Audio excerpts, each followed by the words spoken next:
Hola amigos y amigas del canal, opositar es fácil si sabes cómo. Soy Eugenio Martínez y hoy continuamos con la clase número 19 de Constitución Española. Hoy hablamos del título quinto de las relaciones entre el Gobierno y las Cortes Generales. Os recuerdo que con daros de alta en el canal y suscribir las notificaciones me podéis solicitar por correo electrónico estos apuntes y os los remitiré sin ningún coste para que podáis trabajar sobre ellos a la vez que veis el vídeo. Hoy continuamos con el artículo 108 que habla del Gobierno responde solidariamente su gestión política ante el Congreso de los Diputados.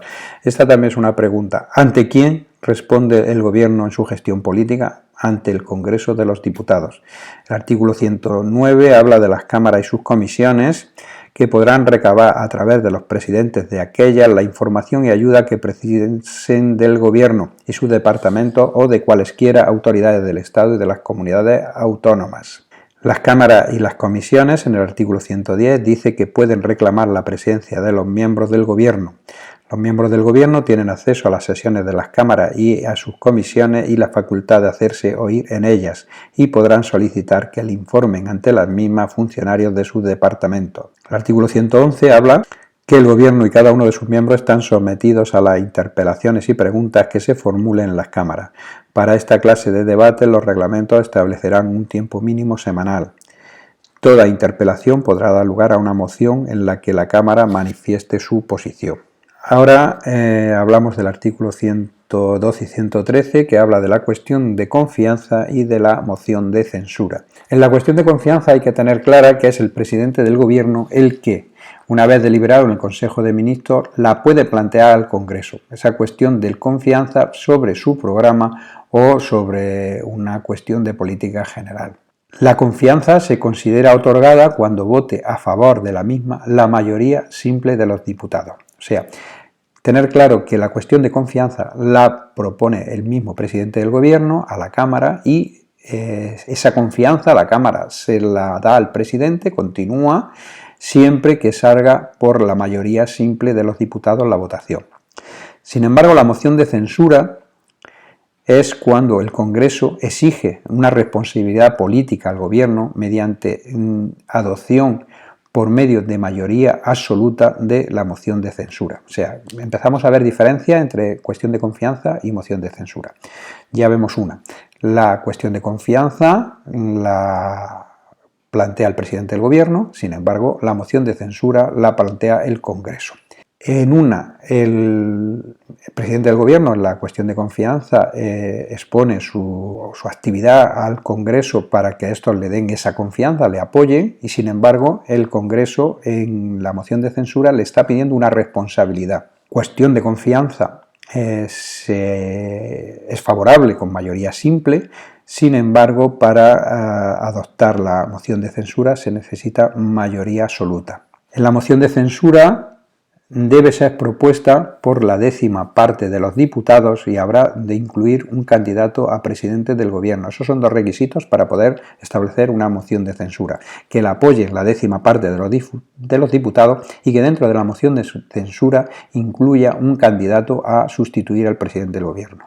La moción de censura no podrá ser votada hasta que transcurran 5 días desde su presentación, y en los 2 primeros días de dicho plazo se podrán presentar mociones alternativas. Eso también hay que tenerlo claro.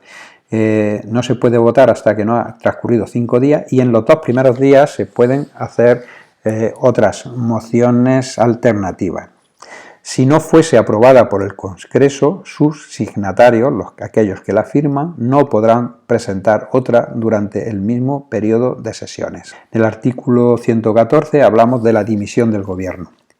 Si el Congreso niega su confianza al Gobierno, en el caso de la cuestión de confianza, éste presentará su dimisión al Rey, procediendo a continuación a la designación del presidente del Gobierno según establece el artículo 99 que ya hemos visto. Si el Congreso adopta una moción de censura, el Gobierno presentará su dimisión al Rey y el candidato incluido en aquella se entenderá investido de la confianza de la Cámara a los efectos previstos en el artículo 99. Por lo tanto, el Rey lo nombrará presidente del Gobierno. El artículo 115 habla de la disolución de las cámaras Y dice que el presidente gobierna previa deliberación del Consejo de Ministros y bajo su exclusiva responsabilidad podrá proponer la disolución del Congreso, del Senado o de las Cortes Generales, que será decretada por el Rey. El decreto de disolución fijará la fecha de las elecciones. La propuesta de disolución no podrá presentarse cuando esté en trámite una moción de censura. Eso también es una pregunta bastante usual.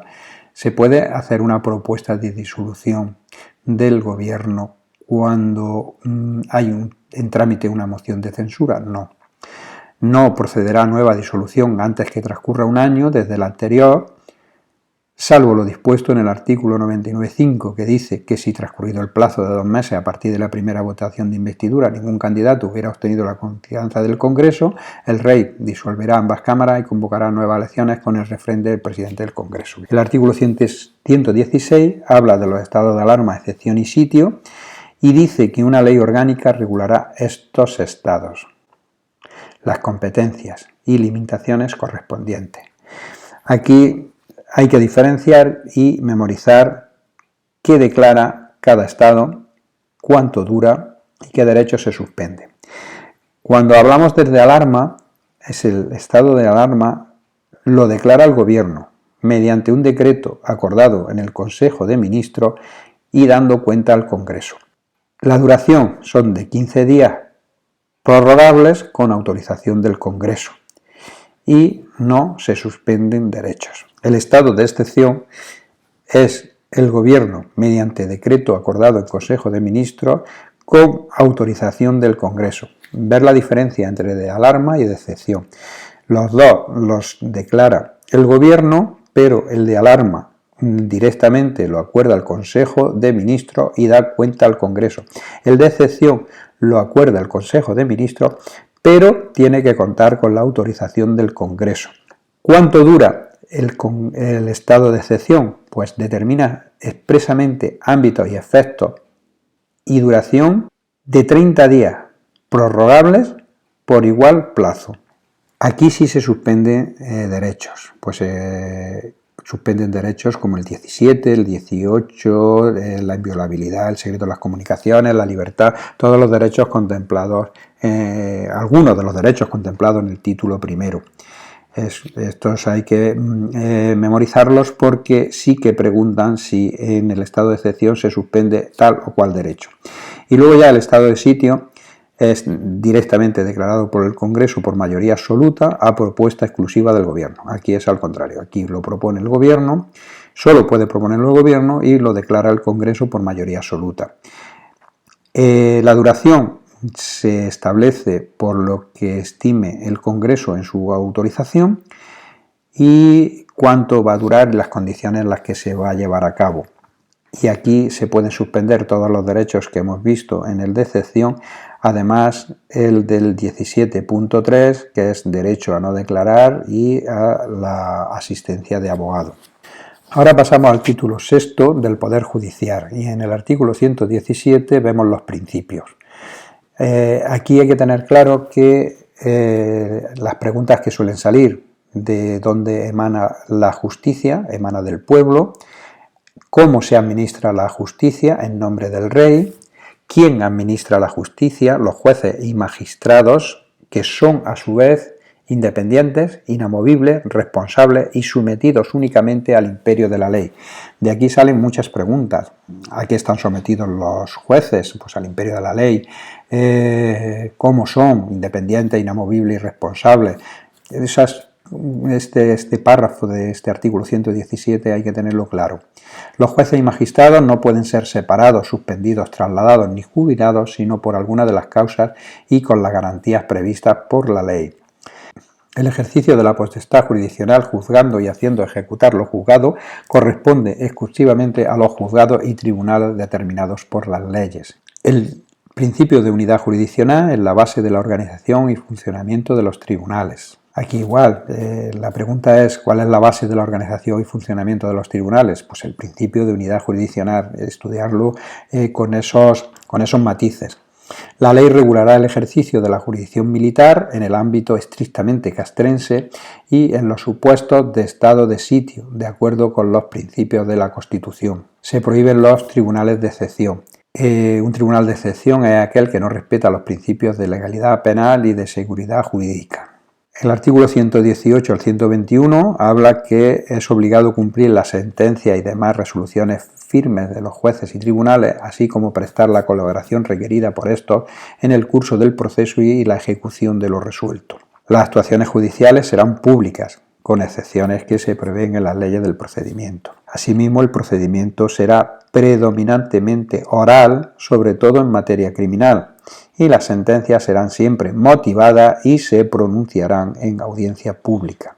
Los daños causados por error judicial, así como los que sean consecuencia del funcionamiento anormal de la Administración de Justicia, darán derecho a una indemnización a cargo del Estado conforme a ley. En el artículo 122 vemos el Consejo General del Poder Judicial. Dice que la Ley Orgánica del Poder Judicial determinará la constitución, funcionamiento y gobierno de los juzgados y tribunales, así como el estatuto jurídico de los jueces y magistrados de carrera, que formarán un cuerpo único, y del personal al servicio de la administración pública. El Consejo General del Poder Judicial es el órgano de gobierno del mismo. O sea, esta también es una pregunta muy recurrente. ¿Cuál es el órgano de gobierno de los jueces? Pues el Consejo General del Poder Judicial. Una ley orgánica establece su estatuto y el régimen de incompatibilidades de sus miembros y sus funciones, en particular en materia de nombramiento, ascenso, inspección y régimen disciplinario. ¿Cuántos miembros tiene el Consejo General del Poder Judicial? 21. ¿Quién los nombra? El rey. ¿Por cuánto tiempo? 5 años. El presidente del Consejo General del Poder Judicial es el mismo que el del Tribunal Supremo, y el Consejo General del Poder Judicial lo compone 12 magistrados, jueces y magistrados de todas las categorías judiciales. 6 son a elección del Congreso por una mayoría de 3/5 y 6 son a elección del Senado por una mayoría de 3/5. Asimismo, también hasta llegar a los 21, contamos con 8 abogados y juristas, todos ellos de reconocida competencia y más de 15 años de ejercicio de su profesión. Son elegidos 4 por el Congreso por una mayoría de 3/5 y 4 por el Senado por una mayoría de 3/5. Aquí tenéis que tener en cuenta, porque salen muchas preguntas sobre el Consejo General del Poder Judicial. ¿Cuántos miembros son? ¿Quién los nombra? ¿Por cuánto tiempo? ¿Quién es el presidente, que coincide con el del Tribunal Supremo? ¿Y quién elige a los 12 magistrados y a los 8 abogados y juristas? El tiempo de profesional de los magistrados, que dice que son 15 años, el tiempo de los abogados y juristas, que establece que sean más de 15 años y que ellos sean de reconocida competencia, y la mayoría absoluta con que se eligen y cuántos eligen cada uno. Pues en realidad son la mitad cada cámara, 6 congresos, 6 senados para los jueces y magistrados, 4 congresos y 4 senados para los abogados y juristas. En el artículo 123 contemplamos al Tribunal Supremo. El Tribunal Supremo, con jurisdicción en toda España, es el órgano jurisdiccional superior en todos los órdenes, salvo lo dispuesto en materia de garantías constitucionales, que en este caso sería el Tribunal Constitucional. El presidente del Tribunal Supremo será nombrado por el rey a propuesta del Consejo General del Poder Judicial. Quedar claro eso también, quién lo nombra y quién lo propone. El tribunal se constituye en 5 salas, 5 presidentes de sala y 74 magistrados. La sala primera es la de lo civil, que la compone un presidente y 9 magistrados. La sala segunda es la de lo penal, que se compone por un presidente y 14 magistrados. La sala tercera es la de lo contencioso administrativo, se compone de un presidente y 32 magistrados. La sala cuarta es la de lo social, se compone de un presidente y 12 magistrados. Y la sala quinta, que es de lo militar, y se compone de un presidente y 7 magistrados. En el artículo 124 vemos el Ministerio Fiscal. ¿Cuáles son las misiones? Pues es la acción de la justicia en defensa de la legalidad. defiende los derechos del ciudadano y del interés público, tutelado por la ley de oficio o a petición de los interesados. Y también tiene como misión velar por la independencia de los tribunales y procurar ante estos la satisfacción del interés social. El Ministerio Fiscal ejerce sus funciones por medio de órganos propios y conforme a los principios de dependencia jerárquica y unidad de actuación. Una ley regulará el estatuto orgánico del Ministerio Fiscal. El Fiscal General del Estado será nombrado por el Rey a propuesta del Gobierno, oído el Consejo General del Poder Judicial. En el artículo 125 vemos la participación ciudadana. Los ciudadanos podrán ejercer la acción popular y participar en la administración de justicia mediante la institución del jurado, en la forma y con respecto a aquellos procesos penales que la ley determine, así como en los tribunales consuetudinarios y tradicionales. Son los tribunales basados en la costumbre que por tradición se mantiene. En el 126 hablamos de la Policía Judicial, dice que depende de los jueces, tribunales y del Ministerio Fiscal y sus funciones son la averiguación del delito y descubrimiento y aseguramiento del delincuente dentro de los límites que establezca la ley. En el artículo 127 hablamos de la incompatibilidad de jueces, magistrados y fiscales. Las jueces y magistrados, así como los fiscales, mientras se hallen en activo, no podrán desempeñar otros cargos públicos ni pertenecer a partidos políticos o sindicatos. La ley establecerá el sistema y modalidades de asociación profesional de los jueces, magistrados y fiscales y la ley a su vez establecerá un régimen de incompatibilidades de los miembros del Poder Judicial que deberá asegurar la total independencia de los mismos. Bueno, con esto acabamos la clase del título sexto que habla del Poder Judicial y os animo a seguir trabajando sobre la Constitución. Os recuerdo que es un tema que suele aportar muchas preguntas a los diferentes tests, puesto que es muy importante y que al ser amplio hay que tener muy claro, sobre todo en matices, porque siempre busca la literalidad de los artículos. Tener en cuenta que este año es un año ya que hay que echar el resto, porque es un año que se prevé que pueda haber muchas plazas, pero está en nuestra mano trabajar para conseguirlas.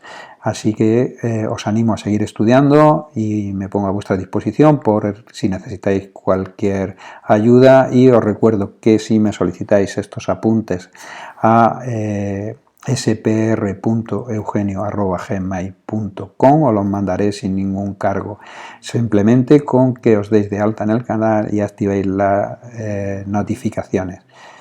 Recordad, opositar es fácil si sabes cómo. Un saludo.